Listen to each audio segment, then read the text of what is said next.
Hello, I'm Beverley Smith. I'm Manager for Development Management at Moray Council, and I'm also Chair of the Development Management Heads of Planning Subcommittee. The presentation that I'm going to do today covers project management of major planning applications, and the title is The Importance of the 5 Ps. Proper project management prevents poor performance.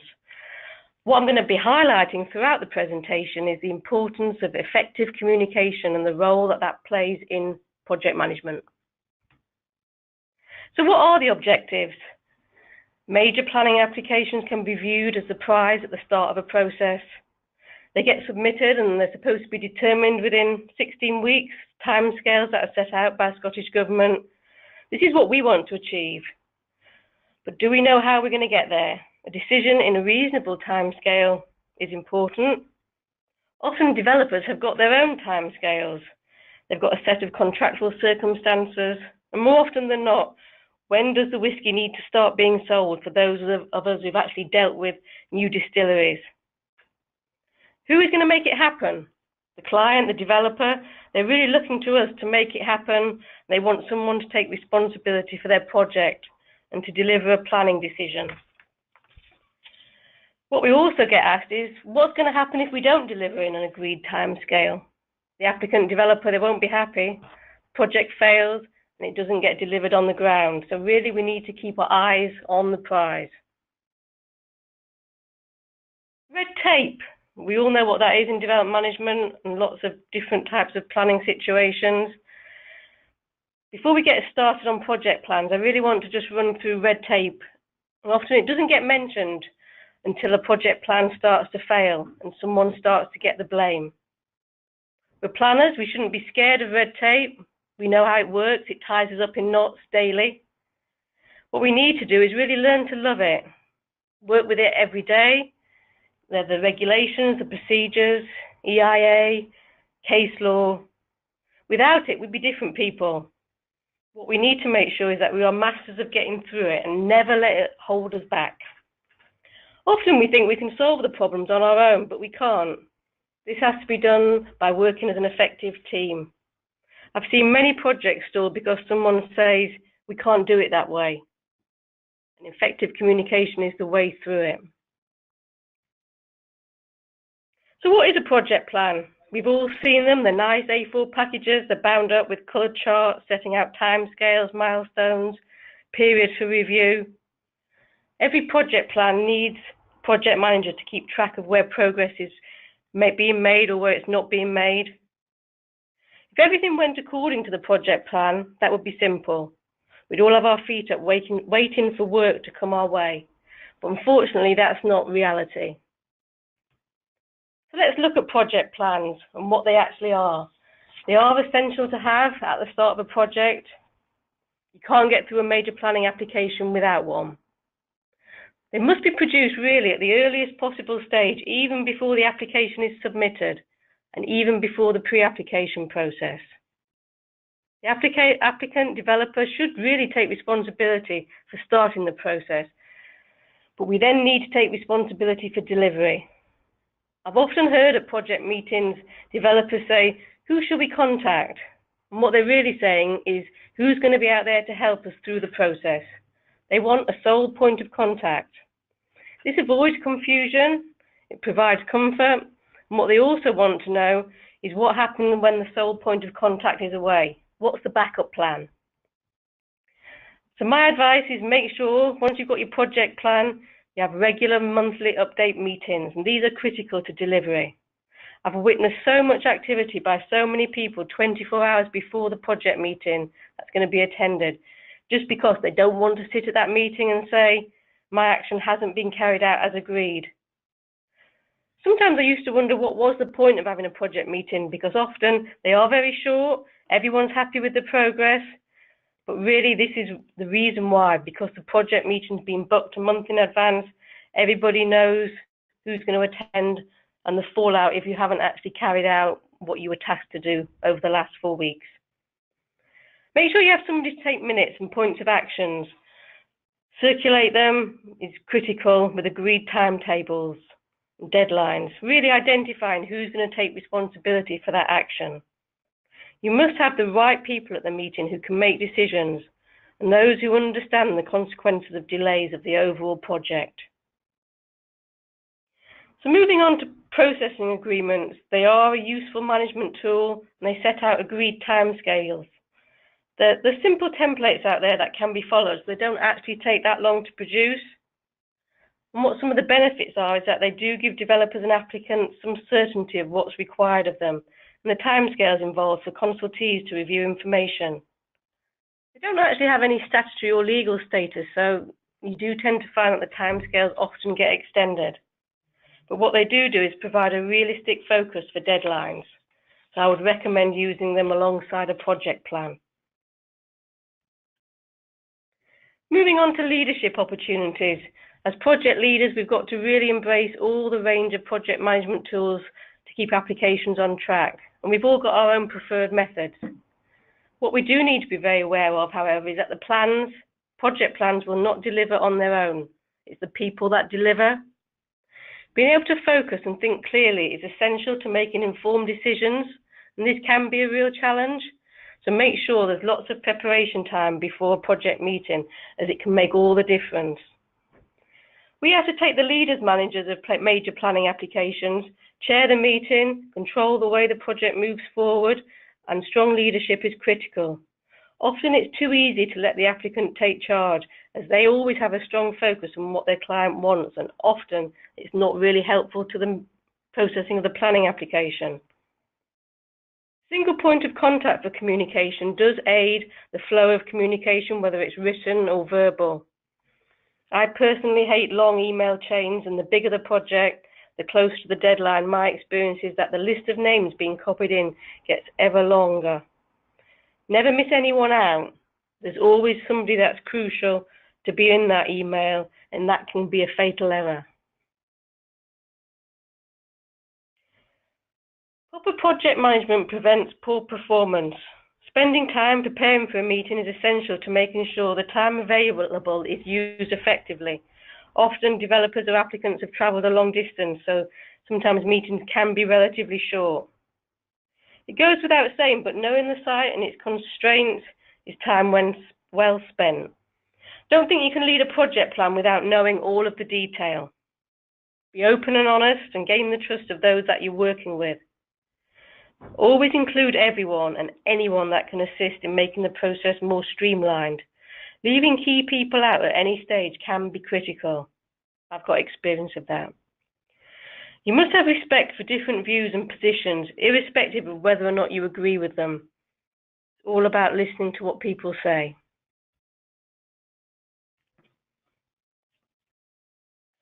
Managing and learning how to deal with pressure often comes with experience. If you don't do this, managing a project plan through the full process will be quite difficult. Often I see opportunities to solve problems where these have happened before. Never reinvent the wheel unless you have to. If someone's done it before and it works, use it. Moving on to building good relationships. It's all part of project management. Being part of an effective team is very important, and you can't do it on your own. Sometimes I think I can. I know now that really I can't. Identify in the process who's going to assist you with the delivery, who makes a decision, and make sure those key people are there, because they will be the ones that make the difference. Always learn from past experiences. Falling out often happens, but firstly, try not to let it happen, and if it does, learn how to pull them back into the group. Having somebody on the outside and working against the team can pull the whole project apart. I've known myself that to be able to solve a problem, I need to phone a friend. Now, that may be funny, but I have done it more than once, and once you've done it, you know that that person may come back to you one day and ask you for the same help. It's amazing how helpful people can actually be if you ask in the right way. And one day, they'll be there asking for your help. It is also important to be aware of external pressures. Often helps with understanding why and how individuals react. Stress often raises itself in pressure situations and has to be carefully managed to avoid conflicts. Sometimes these people in the team do appear to be difficult, but actually it's just their way of presenting themselves and not being able to cope with the day-to-day demands of the project plan. A lot of the plans that we deal with are very large and very complex. And this can happen. Don't let it happen. Once it's broken, it can be very difficult to put it back together. And it causes delays. These are the blockers. These are the people and the things that I feel actually impact on the way a project plan is delivered. I often thought, why do applications get stalled? And why don't they go to the plan? But it's all down to blockers. There are a number of these, and lack of staff resources and in-house technical expertise can be a very simple way that stops an application progressing any further. Firefighting is not proper project management. We shouldn't be doing it. Lack of decision-making ability can often be the key to moving a case forward, and too often the decisions get delayed, waiting for somebody else to come up with a reason that won't be challenged. We haven't got time anymore to wait for these decisions to be made. They need to be made. That's what proper project management is about. Often we deal with the same people, the same applicants, the same agents, and make sure any previous conflicts don't get carried over into new projects. They can be hard to forget, but we need to move on. Lack of communication is one of the main barriers. Not picking up the phone and answering emails drives me mad.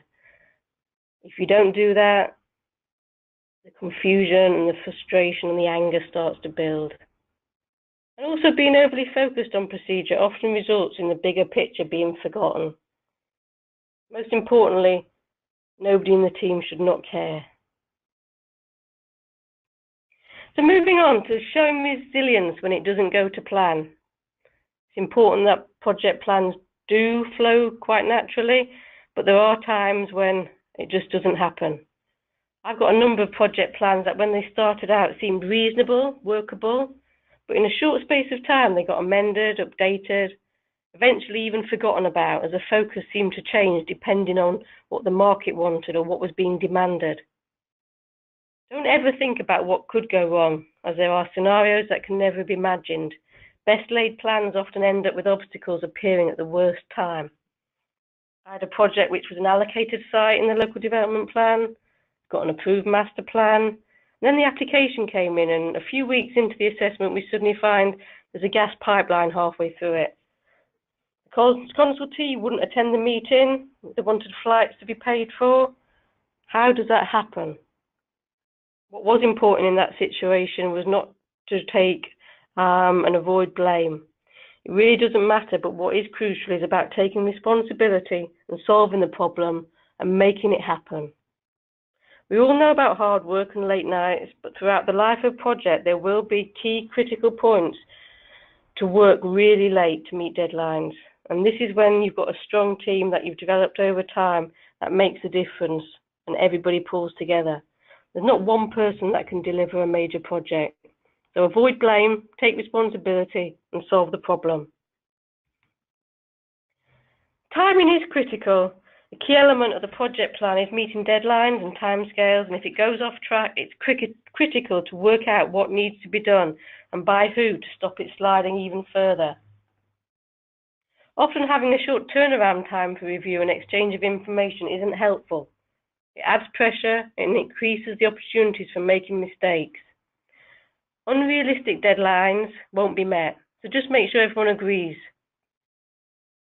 If you need to have one special meeting, whether it be a committee meeting or an ad hoc project meeting or even just an internal one, just do it. It often solves a lot of problems by sitting down and discussing compared to a lengthy exchange of emails which don't actually deliver anything. So keep focus on the benefits and don't get distracted. The project plan will continue to run. Unless you focus on the bigger picture and the wider benefits, it can all get lost. And at the end of the day, does it matter who wins? There's a lot of key players there, whether it's the Scottish Government, the developer, the landowner, the planning authority, the environment, or even a key agency. Not everyone can win all the time. And don't think you can keep everyone happy. at some point, someone will not be a winner. Managing a project plan often requires someone's contract or timing to be put out, but it doesn't matter. We're not magicians. We just have to work with it.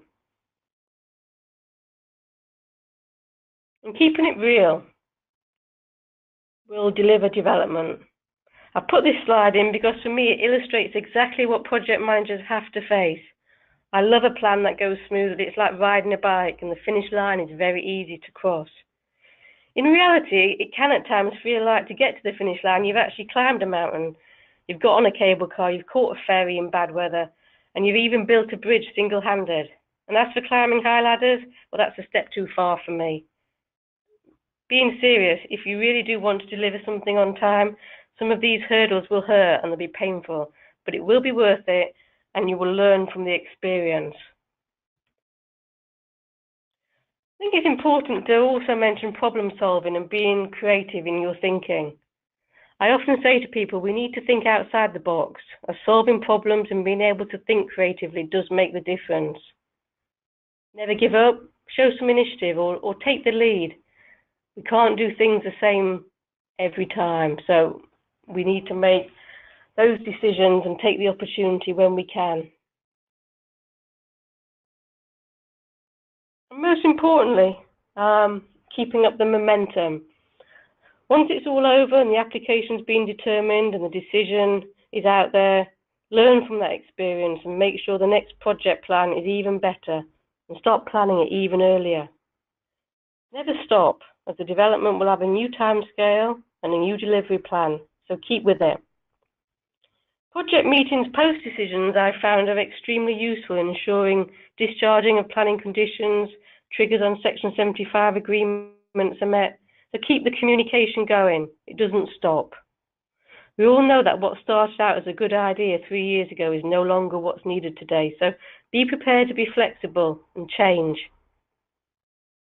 And never forget, the key to proper project management is communication. Once you master this skill, the rest falls into place. So go and deliver major developments properly.